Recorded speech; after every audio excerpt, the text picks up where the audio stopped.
Welcome to In the Funnel. My name is Mark Cox. In the Funnel is a group of sales coaches and consultants that help B2B sales teams dramatically improve revenue. Clients come to us when revenue growth is stagnated, or their sales team is not meeting expectations, or they need to recalibrate their sales and go-to-market plan for the upcoming year. Our clients have enjoyed tremendous success working within the funnel, and please hear it straight from them by listening to the testimonial section of this website. What they'll tell you is there's two things that make us unique and different in our space. Number one, we have a process and a methodology.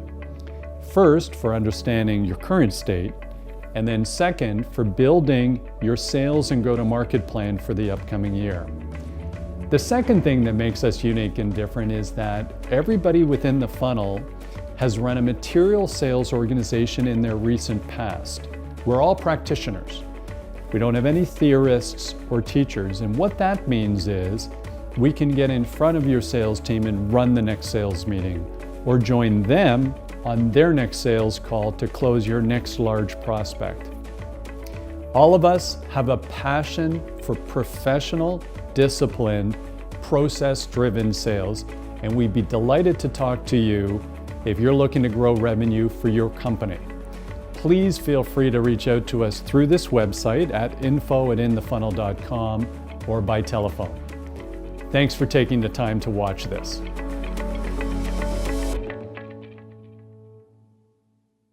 What does that mean? If our buyers, if our customers, if our clients' worlds are changing, we need to be growing at the same pace, if not more than that change that they are experiencing, to stay at or ahead of where they are, so that we can continually bring outsized level of value.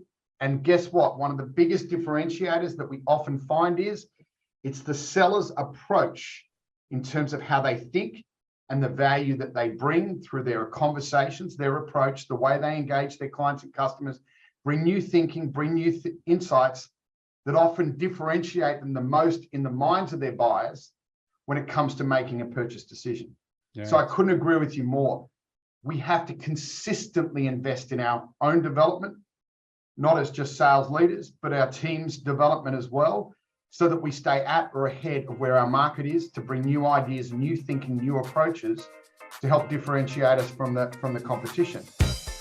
Hey, David, exciting topic today, sales management, and talking about the top performing sales manager report from the Rain Group. So really great topic. Before we jump in though, hey, thanks for doing this on Canadian Thanksgiving. Really appreciate you doing that. Well, thanks, Mark. And, maybe we'll start things off. I'd like to know what you're thankful for. Oh, what a great question. I'm thankful for everything. To be honest with you, I'd start with friends and family. Number one, I'm thankful that I just had a chance to travel. I just got back from Italy. So it's so nice that we can travel again. I'm thankful for the reason I went for Italy. It was my 22nd wedding anniversary. So thankful for my beautiful wife, Donna. She put up with me for 22 years for some unknown reason. Thankful, really that the health of everybody who's important to me, all my loved ones and all of that kind of good stuff. So all of those things are just things I jot a lot of these things down in kind of a journal, David. I have a gratitude journal that I go to pretty frequently, and it's nice to kind of aggregate these things. How about you? Well, certainly, Mark, thankful for my family, and it really, this time of year often makes you want to reflect on all the places you've been and where you've gone. And it's a good time of year because you just sort of take a day off essentially, and you think back and reflect. So I always appreciate Thanksgiving. It's sort of a good feeling, and the food, of course, is great as well too, Mark, as you know. But I'm also thankful that you've invited me on some of these podcasts with you, because it's just an amazing learning opportunity. And here we go again with Andy from the Rain Group, Andy Springer from the Rain Group, who really is going to present his paper or his research that they've done in regards to sales management, which is a topic that doesn't always get the love that it needs. And I just think this report is fantastic. I read it 3 times, and it is extremely relevant from my perspective, and it's extreme quality, it's concise, and I think anybody who reads it's going to get a lot out of it for sure. Well, you know what? It's great research. It's a really important topic. We always talk about sales management being the X factor of professional sales. It's nice to have some of the facts that back that up. And they've done some good research. I think they interviewed 1,004 sales leaders or salespeople. And they came up with these kind of 6 key insights, some of which seem self-evident when you look at them. And some of them, you know, the way they define them and explain them and kind of dig down on them, they're very, very helpful. I also like the research. It tells us a little bit about what to do to actually improve. So I think that's very important. So I'm really excited for today's topic. And I know, you know, it was almost casual the way you talked about Thanksgiving, but I think it's a good thing for the folks listening out there. I don't know if we touch on this enough. You know, we know it's important to perform, and in professional sales, you know, we're in a fairly high pressure environment where the numbers matter and the scorecard is public domain. You know, everybody knows how we're doing, and there's a lot of pressure we put on ourselves. It's a time when we do a podcast in the middle of Thanksgiving that it's a good pause for all of us to remember what really matters. What really matters actually doesn't have anything to do with your job. And it's hard to say that. I'm an entrepreneur. I know I eat, sleep, and drink this stuff, and you're so driven, David. But at this point in time, we realize what really matters, which is friends, family, loved ones, health, mindset, all of those good things. So I really hope everybody listening to this podcast, I know they're all growth oriented. I hope they had chances to put the tools down, take a breath, and appreciate what they have in life. And ironically, it's taking that pause that actually makes you better at everything else. Certainly does, Mark. It certainly does. So we'll put our work boots back on. We're going to jump into talking about sales management, talking about the top performing sales manager research recently completed by the Rain Group. And we've got a great guest today walking us through that, Andy Springer, who's actually the Chief Client Officer for the Rain Group based in Australia. So he's one of these amazing entrepreneurs. He's taken this podcast at 7 a.m. his time. Let's jump into, let's not keep him waiting since we got him up early. Sounds good, Mark. Let's do it. Andy Springer, welcome to the Selling Well podcast, and thank you for joining us from Australia. Thank you, Mark. Thank you, David. Pleasure to be here with you. So what time is it for you right now? It is bright and chirpy 7:07 a.m. And the sun is struggling to rise behind me, but we're working on it. Well, we've got a beautiful picture of a marina behind you, by the way, and it's not a digital picture as well. So I think you've got a nicer office than we do. And we really appreciate you making time for us at 7 a.m. for this podcast. We'll try and keep it sharp and perky, like the coffee you're having.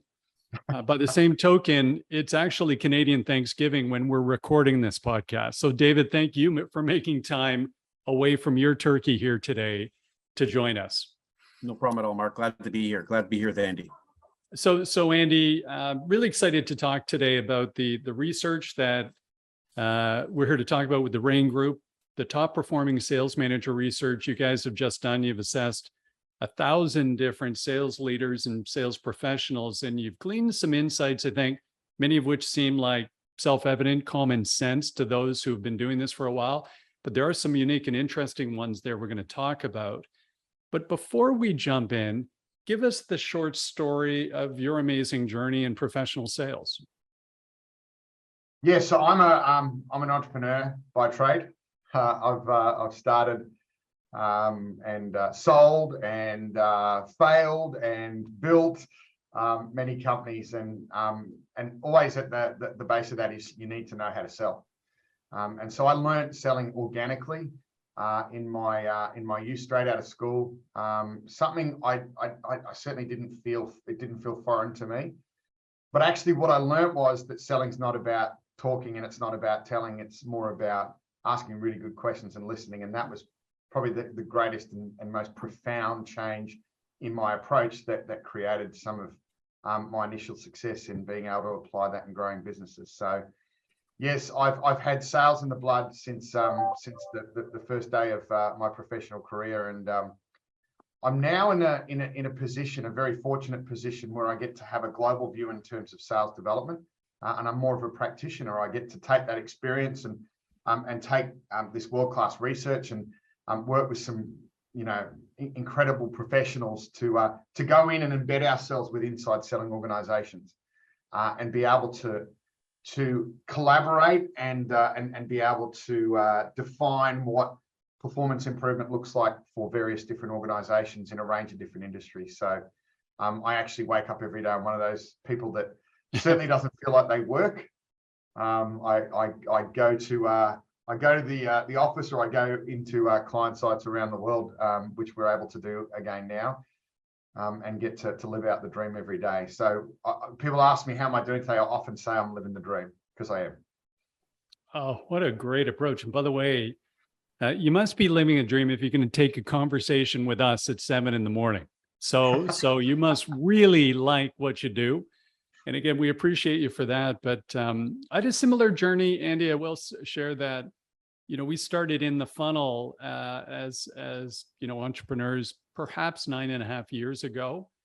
And about 6 months, 7 months into that journey, although I'd had, I'm a happy person and I'd had great large corporate roles running sales organizations, my wife absolutely came to me and said, you're happier.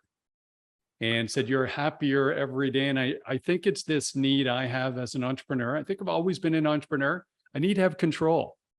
And being an entrepreneur, good, bad, or ugly, you're in control, and there's only one person responsible for a lot of what happens. So your energy and enthusiasm is contagious.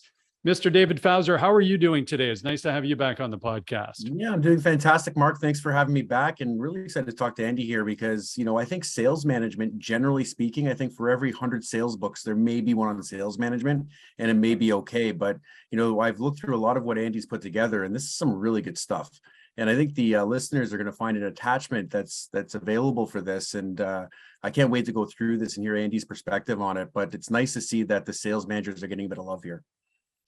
Well, how critically important. And by the way, as those listening to this podcast, and Andy, we get CEOs of mid-sized organizations. We also get sales leaders, very large organizations like David's, listen to this, and sales professionals. They've heard us say this a million times, which we believe that sales management is the X factor of professional sales today. And we'll get into it. I also believe that sales leadership, or VP sales, CRO, hardest job on the executive team. It's not even close. But let's throw it over to you, Andy. The Rain Group does lots of research in the field in the discipline of sales. Why did you focus in on sales management at this point in time now? Why was this so important? Yeah, great question. It's because sales management is so important. And to David's point, it's often forgotten about. In terms of the development cycles that we go through. So the thing I love as a practitioner is often the most focused area of development in the selling organization is the seller. And so that, that term, covers all different types, whether it be those who are generating new business or those who are seeking to develop and grow new business from existing customers and or accounts. And so we continually saw a lot of focus in terms of that. Yet what we were seeing as practitioners in the field working inside these organizations and developing them was one of the biggest gaps was effective sales management and how the impact that sales leaders had on selling organizations. And so it's not just timely, it's critically important that we went and focused our research effort on discovering what does top performance in sales management look like, and be able to share that with the world. And let me ask the two of you this question. Why is sales management such, in terms of the training dollar or the investment, why is there so little focus on developing the sales manager? And I'll throw out a couple numbers for North America, Andy, plus or minus. I've seen numbers as high as $30-40 billion being spent on sales training annually in North America. Okay. They don't break it down into sales management, but some of the other thought leaders we've had on this show would say it's less than 10 or even 5% of that number goes into sales management. I have a little bit of a theory, but I'd be interested in your perspective, Andy, and then yours, David. Why is that number so low? Yeah, typically what we see, and so the observational data says that there's an expectation that sales leaders have been promoted, are in that role of leadership, because in a lot of cases they were top performing sellers themselves. Right. So there was somehow, and it is a myth, but it's a practice myth that just because I'm a top performing seller, I automatically will become a top performing sales leader. And therefore, all I need to do is develop my team to become that as well. Or if I've promoted that sales manager into that role, it's okay, because they're a top performing seller. They'll just go and share their pearls of wisdom, and they'll cascade down like magic onto the selling organization, and we will have miraculous performance improvement. That is, it's not what I think, it's what I see. And it's what we see time and time again around the globe. And therefore, if I've got development dollars, I'm going to invest them in the sellers. Absolutely spectacular. I can speak to that journey, by the way.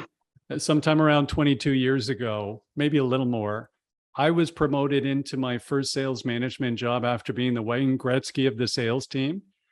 And it was shocking how quickly, probably 3 or 4 months in, I was miserable as a sales leader because I was awful at it. Everybody on the team was miserable. It was shocking how quickly that took place, because as that salesperson, I just couldn't understand why everybody couldn't do exactly what I had done, exactly the same way I did it. And they couldn't understand why I couldn't appreciate their unique talents that they brought to the table, which they did have unique talents, but I couldn't appreciate them. I didn't know what I was doing. I made more people cry in the first few weeks as in my first sales manager role than I ever have in my life. And I couldn't agree with you more, Mark. I was terrible. I was ridiculously terrible, to the point where, I was like, I'm not good at this. Like, why am I doing this?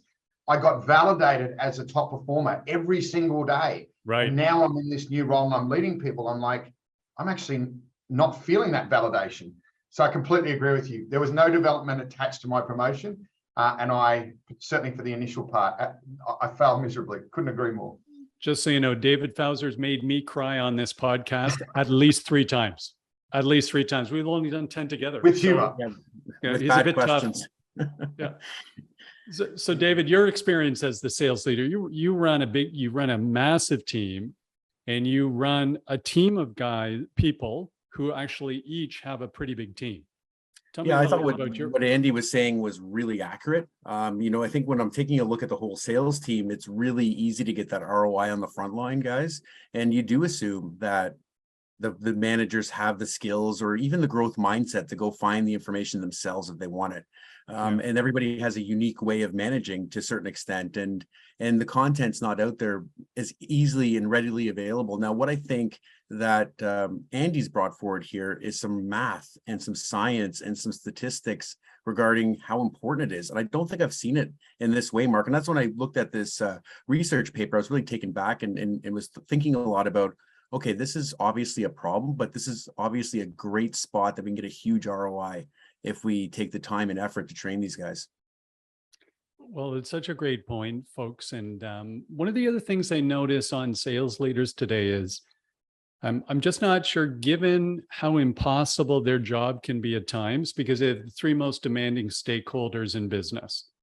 They have clients, number 1 most important demanding stakeholder. They have the boards or the executive teams that they report into, highly demanding in terms of goals and objectives. And they've got the only, by the way, scorecard that's public domain. Everybody else has personal scorecards, but your scorecard's public domain. And then they've got the sales organization.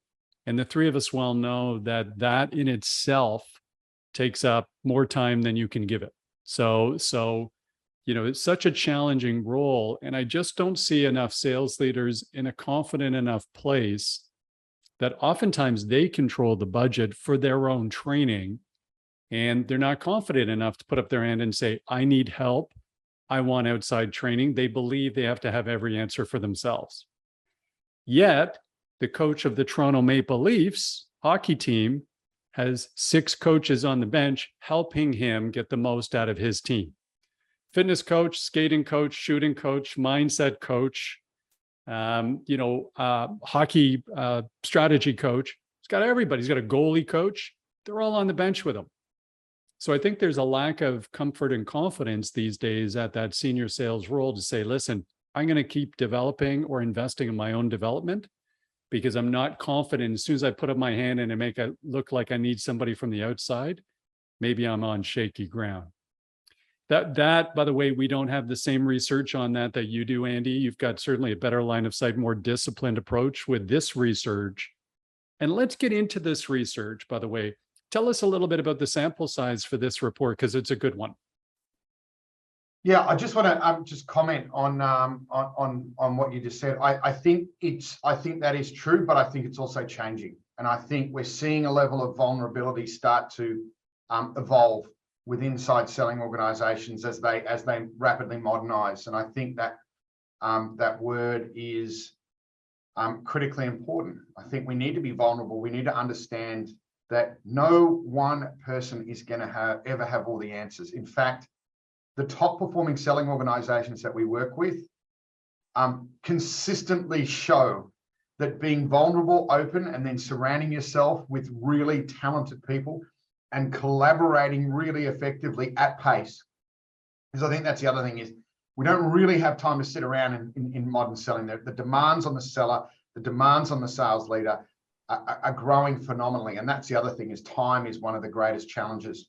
And where we focus our effort in that time with all these pressures is critically important. But we are seeing an improved level of vulnerability, as I said, in the modernization of a lot of selling organizations. So that's a good sign. It's a good sign. It means more people are going to put their hand up and say, hey, I don't have all the answers and I need help. And to your point, begin to surround themselves with coaches and hopefully invest in themselves becoming good coaches, which certainly was one of the key outputs of the research. So we studied 1,004 sales managers and sellers worldwide, 624 sales managers, 333 of them who both manage and sell. So we could call them player coaches. Yeah, tough job. Sorry? Tough job. Player coach these job. days, tough job. And yeah, 291 of those who manage exclusively. And we had 380 sellers across industries, geographies, and company sizes. And so there's a quite a detailed breakdown in terms of methodology and demographics that you can access in the report. I won't bore you with it, but hopefully that's giving you a good snapshot. Well, it certainly has. By the way, the report is very concise. I think you took the Mark Twain approach to putting this together. You know, I wrote you a long letter. If I had more time, I would have written you the short letter. You folks have certainly written the short letter, so there's a lot of meat in the report. But Andy, shall we unpack a couple of the key findings? Does that make sense in terms of the way to go through a little bit of this discussion? I'm a big believer. Anyone listening here is going to be like, you know, give me the meat, give me the baby, spare me the pain. You know. Yeah, absolutely. So yeah, happy to walk through those in a summarized way. Yeah. Yeah. So one of the first one we've identified is rhythm, roles, and conversations separate top performing sales managers from other managers. Rhythm, roles, and conversations. What do you mean there? Let's talk about those things. The key 3 words of if you want to summarize one of the key outputs, rhythm, roles, and conversations are critically important. So we found that the top performers in sales management had a more consistent and effective cadence or rhythm, as you'll call it, in terms of the interactions they had with their teams. And then there were 10 specific roles that we identified and split beautifully in half. 5 of those roles were focused on sales coaching, and 5 of those roles were focused on sales management. And what we were able to clearly identify is that the top performing sales managers played all 10 of those roles better than other managers. And so really, if you can break that down even further. Coaching and management, really effective sales management matched with really effective sales coaching, and those roles being executed in a consistent way at a best practice sort of level, really set top performers in sales management apart from the rest. So one of your countrymen that we just love is writing, at least I do, Michael Bungay Stanier, and The Coaching Habit. Yeah. And one of the, written so simply, we could read it in 2 afternoons. Got a new book out too, we just got, which I can't wait to dive into. But for the folks listening here, let's help define management from coaching. What is coaching? And, is it my typical one-on-one where I'm going through some opportunities and trying to help them close it? How do we define coaching in your view? Doesn't have to be super formal, Andy, but how would you define it? And then David, how do you define it with your organization? Yeah.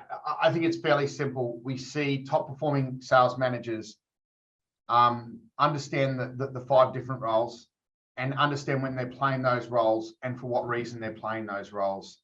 And it's a lot to do with having the right tools, having the right planning before they have those conversations, so that when they execute, there's development in every conversation. And I think that's the mindset that a top performing sales manager goes in with, is how do I develop the individual or the team in each interaction rather than have them rely upon me.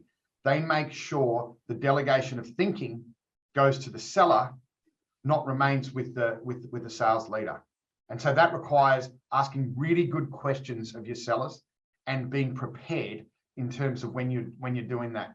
And so when you're going into manage an outcome or manage an issue versus develop. And so when I'm playing that role, that I'm consciously playing that role as a coach to develop, and then I'm understanding the 5 roles and which one I'm playing in order to achieve that development outcome. And I think that's a very big difference, because a lot of sales managers look at, well, I'm successful, I'm validated in terms of my role if I'm just managing this function successfully. Actually, it's not about managing, right? The rest, or the average, manage in sales leadership.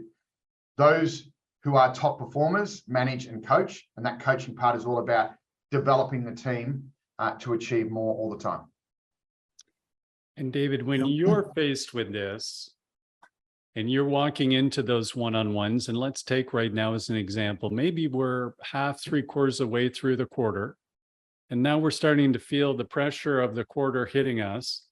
How easy do you think your team feels when that manager walks into the one-on-one with Mark Cox, the underperforming rep, where she's maybe looking at the fact that she doesn't have coverage by the end of the quarter, knows Mark needs some development, but she's trying to resist the urge to tell me exactly what to do to progress the sales cycle. Tell me about managing that balance within your organization. What do you see? Well, yeah, I see that it's very challenging, Mark, for sure. One of the things that I like, that I use a lot, what you always say, is everything starts with the truth, and you get to the truth and then you can start from there. And as long as people have the will, then we'll give them the skill the best we can to get them there. And, when I'm looking at the whole difference between sales coaching and sales managing, I see, and I was looking at the circle before we were talking today, and I just see the management being so much easier. It's like black and white, cut and dry. And the coaching is really challenging at times, because I know myself, all of us here on this call today were probably very good salespeople back in the day when we were on the front lines, and the urge to jump in, take over, and go for it is so overwhelming all the time. And I'm sure that every sales manager struggles with this. Like, one of the big differences between a sales coach and, let's say, a coach of an Australian rugby team would be the fact that coach probably can't play anymore. That's why they're not in the field sometimes, right? So they just can't run out there and score. They actually literally have to coach their players, right? But in our world, we can roll up our sleeves and jump in if we have to. But that, one of the things I love that Andy said is that it's about developing that team. It's about developing those people so they don't need you anymore. But that takes a real knowing yourself and leaving your ego at the door and having the bigger picture at play. So I think that's why coaching is more challenging, Mark, to be honest with you. That's how I see it. I think it's a longer term play. And for those folks listening today, I think that the challenge is we put ourselves, the entrepreneurs do this too, right? We work too hard, so we keep getting less and less effective, and we don't think we can take a break. But if we took a break, we'd be sharpening the saw and get so much more effective. I think the challenge with sales leaders today is if we go for that short-term gain of telling somebody what to do and getting through the quarter, all we're doing is teaching them to come and ask us next time. And we're actually going to reduce their sales intellect because now they get used to coming to us for an answer. So long term, we're not developing the team. We're not developing somebody to replace us, and they're going to need more and more of our time. But if you take that coaching dependency, there's a much better word. Andy's been through it.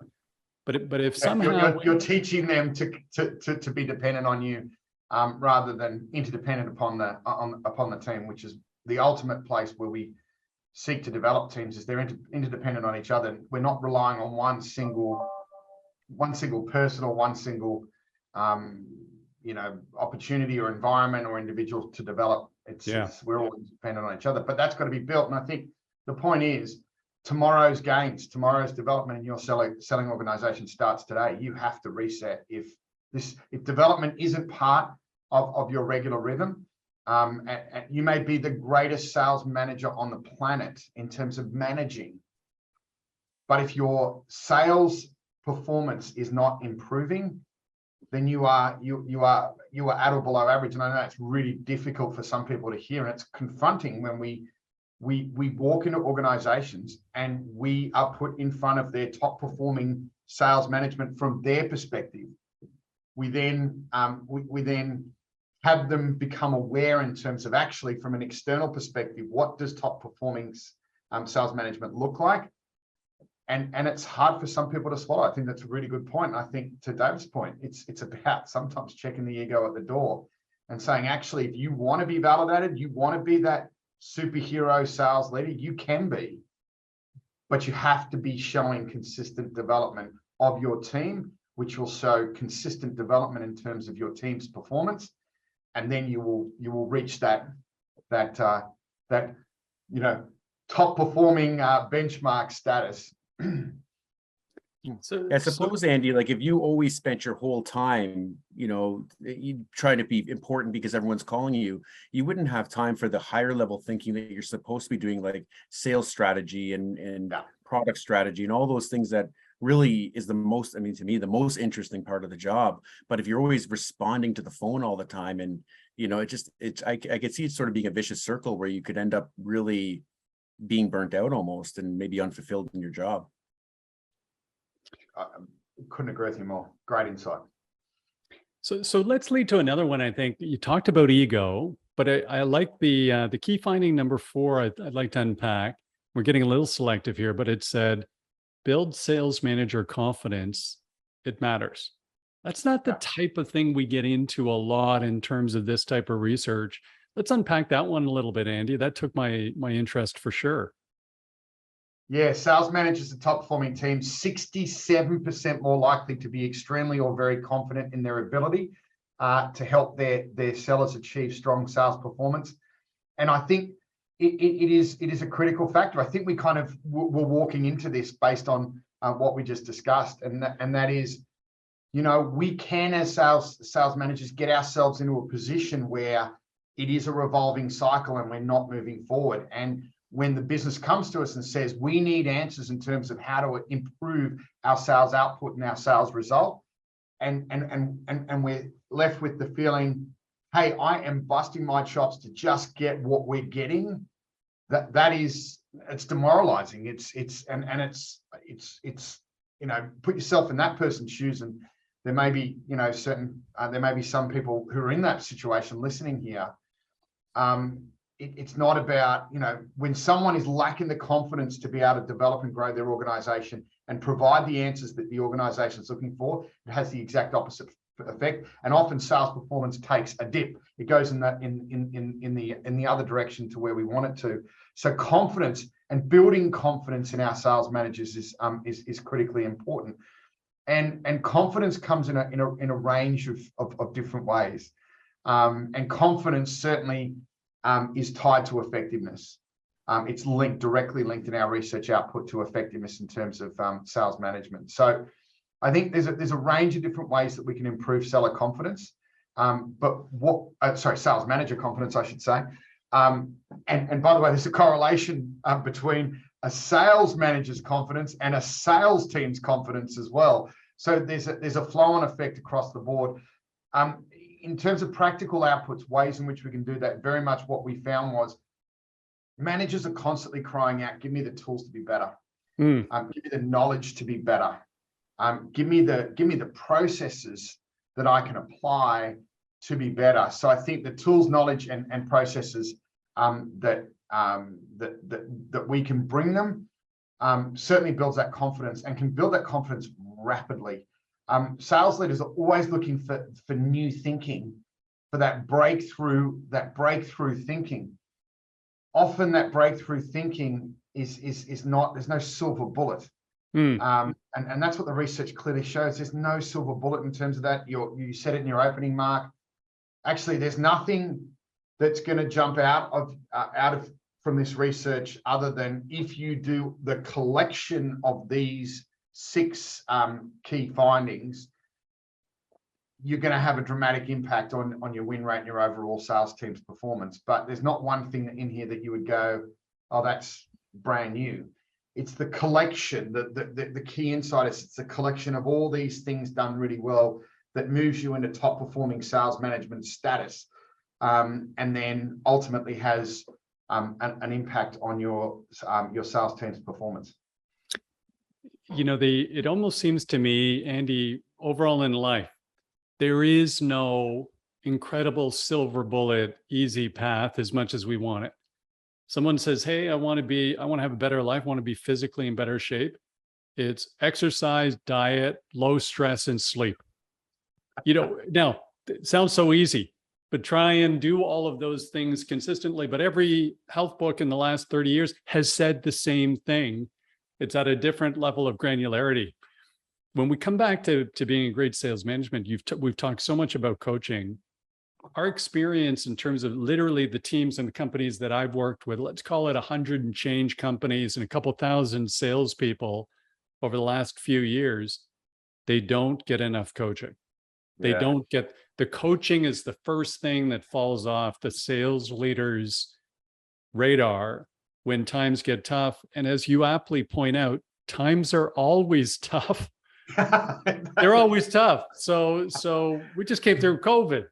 There's always something, or the next quota becomes so high. But I wonder if we could do this, because I know I've been selectively jumping into some of the key findings. I bet the folks listening today would love to hear the summary of the 6 key findings. Would you mind sharing those, Andy?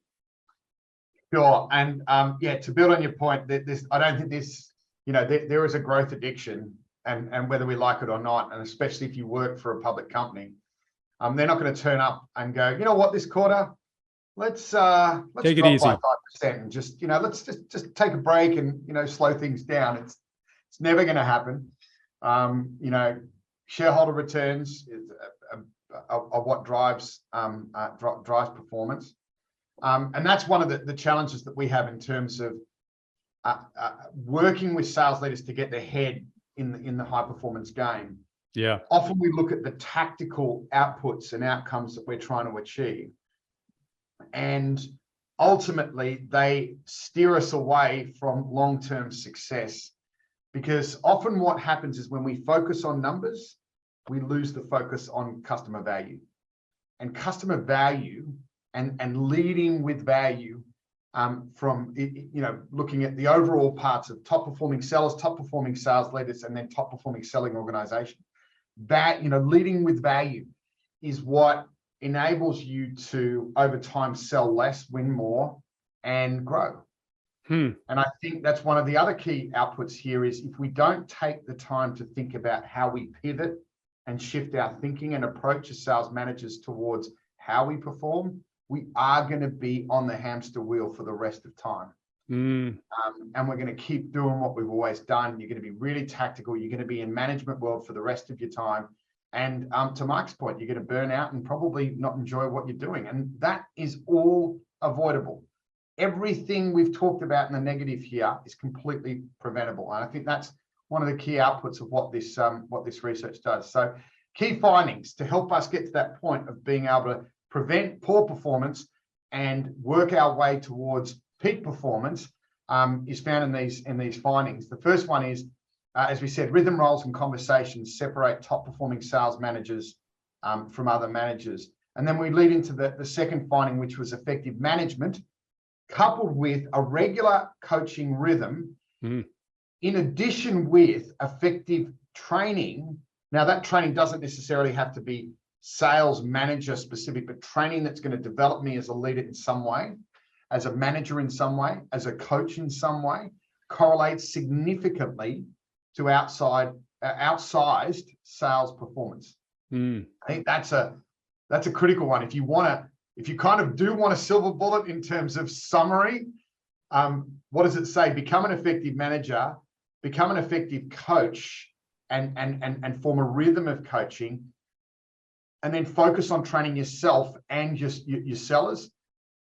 And that has a direct correlation to outsized sales performance. That was the second key finding. Number 3, motivating sellers. And motivation is something like, you go back to the 80s and motivation was such a big buzzword, and, we're going to motivate and drive and, and inspire the teams. Actually, it's never gone away. It's one of the key focus areas of top performing sales managers.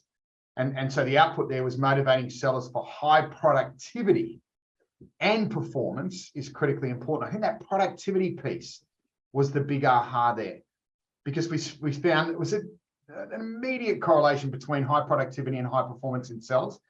And the sales leader had a significant impact on that. Why? Focus of time. Where am I going to focus my energy and time each day, each week to get outsized returns versus the rest? And so focus was a critical part in terms of where the top performing sales managers influence. The fourth key finding was that building sales manager confidence certainly matters, and we've canvassed that already.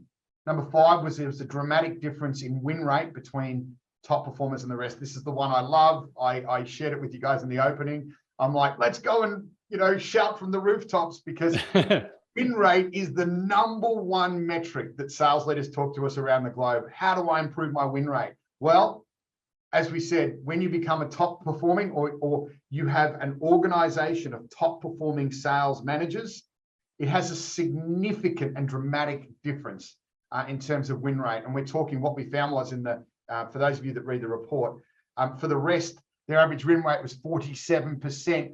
For top performers, it was 72%. Look at that 25 percentage points difference. And I know some of the sales leaders are going to be listening to this podcast going, Andy, I'll take 5%, 25%. I'll take 5% improvement of win rate and I'll be a superstar. So all of these things connect, right? All of these things connect, particularly when it comes to win rate. Number 6, newer sellers get a performance boost from an effective manager. We're all dealing in this day and age, right at this moment, with the challenge in attracting and retaining great sales talent. Yeah. And what has shown to be really sticky in top performing sales environments is a really effective sales manager keeps top performers in, locks them in, and it certainly gives those who are joining the team a performance boost, because they look up to their sales manager. These guys and girls who are I wouldn't necessarily say revered. I think that's probably it's not certainly a generalism I would associate with it, but they're certainly respected. And when you've got that level of respect immediately and someone joins that selling organization, that benchmark is set high. And when you've got a benchmark that's high, you often find sellers love rising to the occasion. And so that's another critical one. New sellers certainly get a performance boost when they arrive in an environment, a selling environment where there's an effective manager. Another time, we will absolutely, Andy, have you back. We're going to spend maybe a whole podcast on some of these key findings and your new research. That last one is so inherently logical to me for one reason. New sellers have more growth orientation than mature sellers generally. Now, those folks listening to this podcast know I'm a mature seller. So there's no ageism here or anything of that nature. But my experience has been when you're building those SDR teams and their first roles they're all open. They have that growth orientation. They've just come from college or university.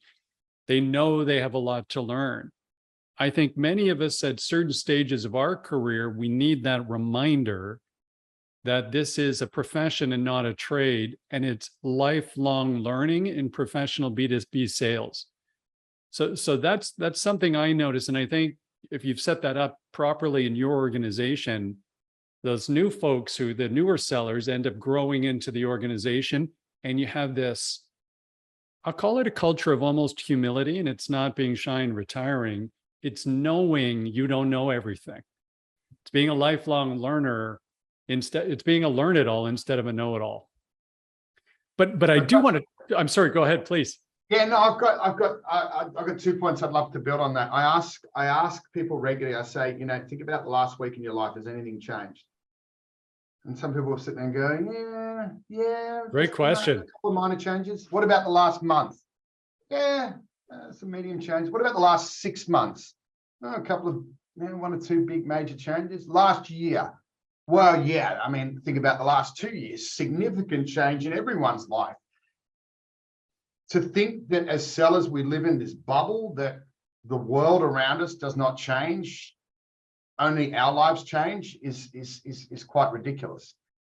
Our customers' lives change and are impacted daily, in some cases, weekly, possibly monthly, yes, 6 monthly, absolutely, yearly, no doubt. And what does that mean? If our buyers, if our customers, if our clients' worlds are changing, we need to be growing at the same pace, if not more than that change that they are experiencing, to stay at or ahead of where they are, so that we can continually bring outsized level of value. And guess what? One of the biggest differentiators that we often find is it's the seller's approach in terms of how they think and the value that they bring through their conversations, their approach, the way they engage their clients and customers, bring new thinking, bring new insights that often differentiate them the most in the minds of their buyers when it comes to making a purchase decision. Yeah. So I couldn't agree with you more. We have to consistently invest in our own development, not as just sales leaders, but our team's development as well, so that we stay at or ahead of where our market is, to bring new ideas, new thinking, new approaches to help differentiate us from the competition. And just coming back to that point around new sellers and how they get a performance boost from an effective manager, our research, and it's almost unbelievable, but I'm going to share it with you anyway. For those sellers that have less than 5 years experience, they are 240% more likely to become top performers when they enter a selling organization where they have an effective sales manager. Excuse me. Go ahead, David. I believe that. Yeah, for sure. I definitely believe that, Andy. And you know what? I just want to speak. I know we're coming to the end here. Your results of the win rate between the top performers and the rest matches my win rates at our company. So I thought that was really interesting. So, that's almost scary, but yeah, that's really interesting. Andy, this is among some of the best stuff I've read on sales management. I got to tell you, is there a book coming? Is there more information coming? Because I think it's enough for me to say, I know what I don't know now. So how do I get more information? I actually can't answer that question just yet. My colleague Mike, who is the genius that leads our organization, will certainly be able to add more flavor to that answer. Hopefully there is. I would love to see it. I'm certainly encouraging it behind the scenes, but I also know that when we go book, we really go book, and you'll see from some of our other publications. One, I had the privilege of working with Mike and Dave on in the pandemic. I will do my best, David, to see what I can what I can do in that space. But I think the report, it would be the first starting point. And I know for those listening to this podcast, we're going to share the team are going to share the link to getting that. I would read the key findings, and then I would look at for those key findings that matter the most to you in terms of a gap area of development that you think would improve the performance of your team the most. Deep dive into that. Our research is not just theoretical. It's also practical. We give you ways in which you can immediately take this and begin making improvements in terms of applying that. And obviously, there is, to all the things I've spoken about here today in terms of top performance, that's what we study in sales.